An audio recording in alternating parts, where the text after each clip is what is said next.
Hi. Today I want to talk about some of the misconceptions with regards to generative AI. This is something I've been meaning to do for a while. There's quite a lot of misconceptions people have when it's come to generative AI, obviously from the business owners, business leaders, as well as your employees. So if you're a business looking to introduce AI into your business, these are some of the misconceptions that you might hear during the journey. I want to talk about them, and so if somebody highlighted these things, you will have the information to share with them. Number one, is AI going to replace me? This is the fun one. So every time we go talk to people, even the business people actually, they think, oh, is the AI going to replace my team? No, it's not, right? As it is right now, it's not. It's not that capable to completely replace certain people. But here's something that can work. So there are certain roles AI can do very well. So for an example, copywriters. If you have a very average copywriters, and if you spend a lot of time reviewing their work and things like that, this is a problem I had personally, and I built a system that replaced the whole thing, and I still end up I do the review and then I build the system so it'll automatically do what I want to do. So things like that, if you are average, maybe. But if you're a business, if you're looking at it from the people's perspective, I see generative AI is something that can enhance people's ability to do their job. So if you take an average or a mediocre performing employee, you can actually introduce AI into the things they do, and they can actually improve their performance. So that's where I see a lot of value in organizations, because that way you are getting a high level of output, high performance output from these guys, and your high performance will actually get even better. They'll be able to complete a lot more tasks, get a lot more done in such a shorter period of time. So I call this as the co-pilot strategy. This is something I'm really excited about, because it's all about empowering people, giving them the tools that they need to perform it. It's very similar to the terminology that very similar to the approach of automation, empowering people. That's what automation did. And now it's the next level. You actually can use generative AI to do some of the tasks that human is required to do, but still you need a human to complete the job. Excuse me, just had lunch. So that's of course it's not gonna replace your team, but however you can look at it as a business. Let's say I'm taking the same example, content copywriters. Let's say you have 10 copywriters. Now instead what you need is maybe 3 really high performance copywriters to manage the work and review and finalize the content that's generated by AI. And the same can be done with in a call center or customer service, where you can actually, let's say you have a lot of inquiries coming in for your customer service team. You can actually offset some of them, get an AI to answer those questions and respond to your customers, and then saving a lot of time for your customer service team. And if you have a loan team, so if you have a large team, you can look at how you can reutilize those time savings to get other things done. So that's the misconception, if that is the misconception.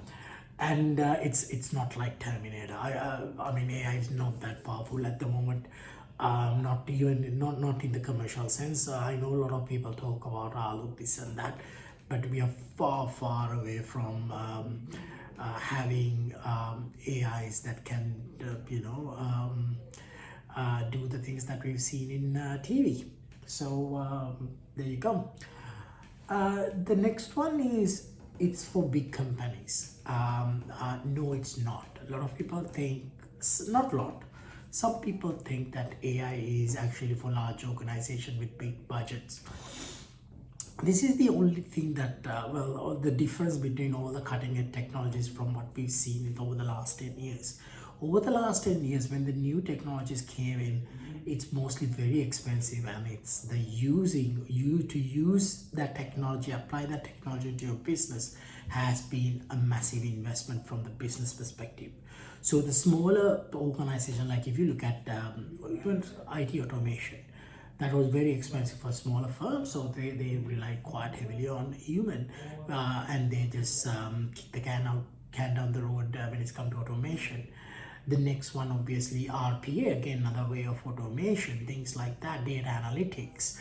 All these things has been big boys toys, right? So companies with big budgets, they had to do it. But AI right now, the way it's introduced and way it was made available, like ChatGPT actually helped a lot of organizations to solve quite a bit of problems. So basically it's a free tool. So that whole thing is like expensive initial investment has went away. So it's available, and depending on the use case, smaller business can use that technology to improve their performance and grow, get their things done faster. And personally, I think it's one of those things that actually empowers small businesses to do better. Using AI, you can compete and have the same output. If you do it right, you can have the same output that large organizations enjoy today. So it's not definitely not for only for large organizations. Even the small organization can utilize AI and bring that into their business. The next one, I actually have a note so I won't forget what I'm the key points. The next one is it's expensive to introduce AI. Not really, but it depends on what you want to do. If you want to have your own, like a lot of people think when they want to bring AI, they think that they have to build their own version of ChatGPT, like AI LLMs. But it's not that expensive. Like if you look at ChatGPT, like everybody knows ChatGPT, the LLMs, the price of usage of LLMs has gone down substantially. If you look at 3.5 turbo, 4 now, 4 turbo, it's extremely cheap to do it. And also, like, even if you think, I think the price difference from 3.5 to 3.5 turbo was one was 10 cents for 1,000 tokens, the other one was like 1 cent, or I think it's 0.001 cents for 1,000 tokens. And as they came up, it's completely gone. So depending on your use case, you can actually rely on something smaller.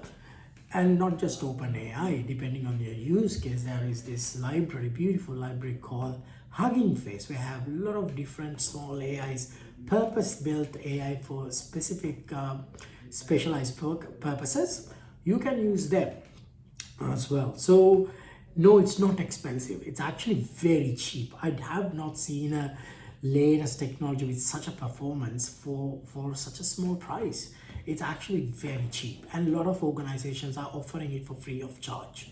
So you should look it out. If you think it's expensive, not at all expensive. Again, I did touch this. We need to create our own LLM, because at the beginning, people think when they said you have to bring AI into your business with your data, your private confidential information, you need to train your own version of OpenAI's GTP model. At the beginning, if you look at it 12 months ago, or even 7, 8 months ago, I'd say, yeah, maybe. That's because that's something you had to do. But right now, right now, no, of course not. There are different ways of doing things like that.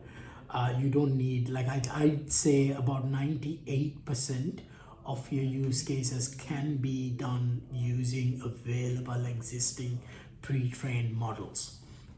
Because one of the problems, like so I started creating my own model some time ago for our customer service AI. We built our own one for a wine database.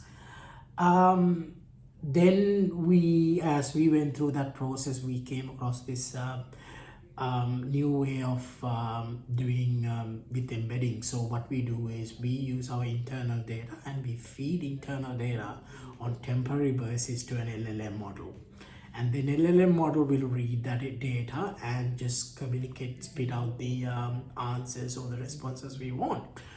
So that way your data is also secure, and your LLM, you are using a normal LLM. Because when you're training LLMs, if you want to train your own model, it's expensive. And the problem is, if you make when the way things are changing, it's not really good. Because right now, for an example, I have LLMs that I've trained, models I've trained about 10 months ago using GTP, older versions of GTP models. But at that point, at that time, it was really good. But now GTP4s and GTP4 Turbo, so much better. And I can actually use this model called, it's called Rank, the design pattern call. It's where you actually share information with it while having full control over your data. So that is how it works. So you don't have to have your own version of AI model, but you can use something and with your data and whatever the use case. So talk to somebody, like what we do is we help businesses to use AI, like bring AI, introduce AI into their business. So my consultancy is we're dedicated to do that. If you have any questions, if you want to know what is the best way to bring AI, introduce AI into your business, we help businesses with their AI strategy. So you can connect at the window. I keep my details there. The last one is, it's a security block, and we should block people from using ChatGPT and AI sites. So this is something I hear. I heard from several IT managers and network managers thinking it's a security loophole to allow people to access ChatGPT. Look, they do have a case. If you upload your personal sensitive information into these places, it's pretty much like a black hole. It's just gone, and you don't know who's using it and how it's being used and things like that. So you do have to be very mindful of them. But I think if you really, I would like these IT leaders to look at it from how it can add value. So you have to educate your staff, educate your users to make sure that they don't do the wrong thing. But these ChatGPT and these LLMs, AI applications can be a productivity multiplier. So you should not stop that from happening, like stop people from using it. So and I'm very much against that, because people, if you allow people and if you empower people, if you teach them how to use it right, they will use that to improve the business and improve what they do on daily basis. And I think that is very important for a business. So yeah, so there you go, guys. That's the 5 misconceptions I want to share with you. And there's quite a lot I can't, but these are the more 5 that I've been coming across over the last few weeks. So if you have any questions, please reach out to me, and I'll be more than happy to help you with that. Also, we are conducting a AI fundamentals webinar for business owners. So if you're a business owner, if you don't know much about AI, and if you have questions or anything like that, it's a 30-minute webinar, about 45 minutes, including Q&A. Sign up. I love to talk to you. I love to know more about what your experience, what you know about AI, and I'm sure I can help you with that. So I'll see you next time. Bye-bye.